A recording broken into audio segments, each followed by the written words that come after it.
MarketsNow. I'm Michelle Rook with Oliver Sloup Blue Line Futures, and we had mixed trading, both grain and livestock futures on Friday. And let's talk about the grain trade. It was an erratic week.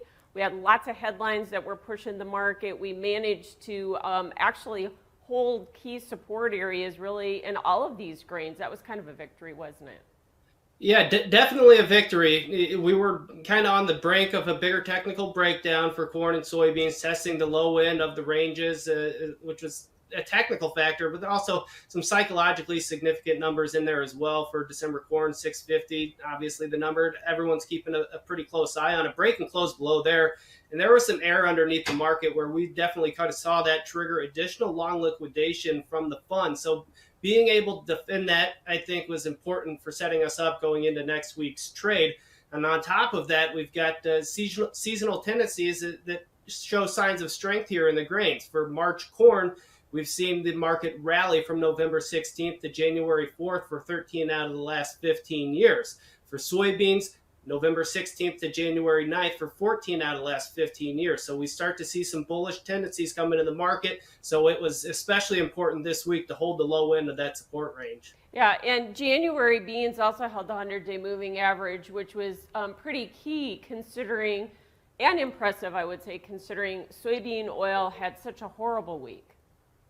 Yeah, absolutely. Soybeans, it really caught us off guard. That's one where we've been a little bit more optimistic on. So we thought they would have held even a little bit better than they did because the exports have been halfway decent. The export sales yesterday were about 3 million metric tons, which was nearly double the average analyst estimate. And we still weren't able to really get much going, which was a little bit disappointing. But again, some of this may have just been some position squaring ahead of next week's trade, which is a shortened holiday week.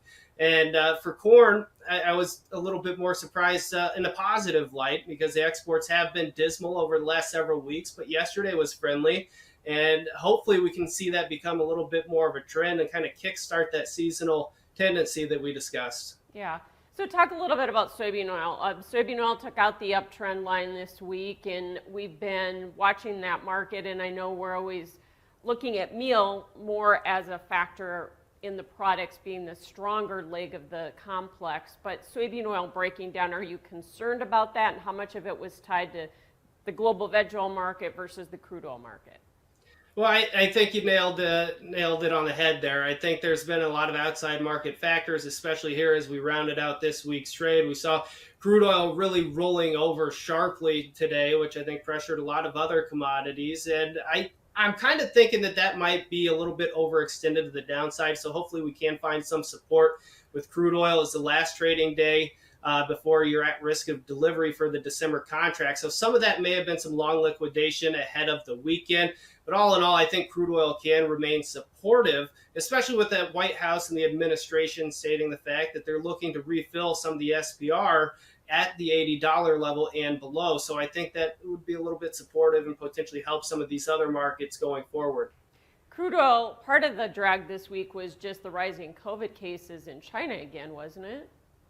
And that's going to continue. That's really been a key player for the last couple of years now, and will continue to be locked down, not locked down. And those headlines are going to continue to go back and forth. And also, I think the fears of a global recession. We've seen a lot of companies kind of trimming the fat, so to speak, on their labor, and that's got people concerned about what we might see in 2023, which is a real recession. There's been jawboning back and forth and redefining the definition of a recession. We haven't come to an agreement, but it sounds like there's a lot more people coming to agreement that we're going to start to see things slow down in 2023, which I think crude oil is starting to price in a little bit. Absolutely. So the wheat market, again, we held where we needed to for support, but technically, do you think that market is going to hold up here? And do we have the fact that we've extended this Black Sea export deal, do we have it all digested? Yeah, I'm back and forth on the wheat market, just kind of hovering around that psychologically significant $8 handle. From a risk-reward standpoint, if you just look at the chart and tune out the noise, there's a good risk-reward trade to the buy side because you know where you're wrong, right? A break and close below the low end of the range, you're like, rip the Band-Aid off and move on and let the dust settle. So from a trading perspective, I think it's a decent buy, but I'm a little bit cautious because this market is very, very hypersensitive to headlines, and a lot of those headlines come in the overnight session. So it's a tough one to navigate. We've been kind of treading lightly in the wheat market. There was a seasonal that just ended today, November 4th to today, a bearish seasonal. I think it clocked out at about a 40-cent profitable gain, making it 14 out of the last 16 years that seasonal bearish play is played out. So maybe the end of that seasonal will provide some strength going forward. So let's move over to the cattle market. Of course, we had $1 to $2 better cash trade. Those are like 7.5-year highs, I think. Do you think that the cash market will continue to go higher, and will that momentum be able to push those live cattle futures finally through those contract high areas again, or not? It's possible. The cash market firming this week was certainly welcomed by a lot of folks in the industry. We had kind of a rough patch a couple weeks ago. We're able to rebound this week, and the future certainly took advantage of that as well. But we're kind of back at a point where I think it's important to temper the expectations, right? We're going into a time of year which is seasonally bearish for February live cattle from November 27th to December 9th. We've retreated for 14 out of the last 15 years, with the average decline being about $3. So the upper end of the range, coming into a seasonally weak time of year with funds positioned the way they are, this isn't the time to get really bulled up, especially if you're looking to protect price. This is an opportunity to protect price, and sure, you can still be bullish, but you need to protect that bottom line. I think that's important to keep in mind with these markets. Yeah. And the hog market, where do you see us going there? Because it seems like we held the 100-day moving average there as well this week in December, hogs, although we kind of tested it. But where do we go from here?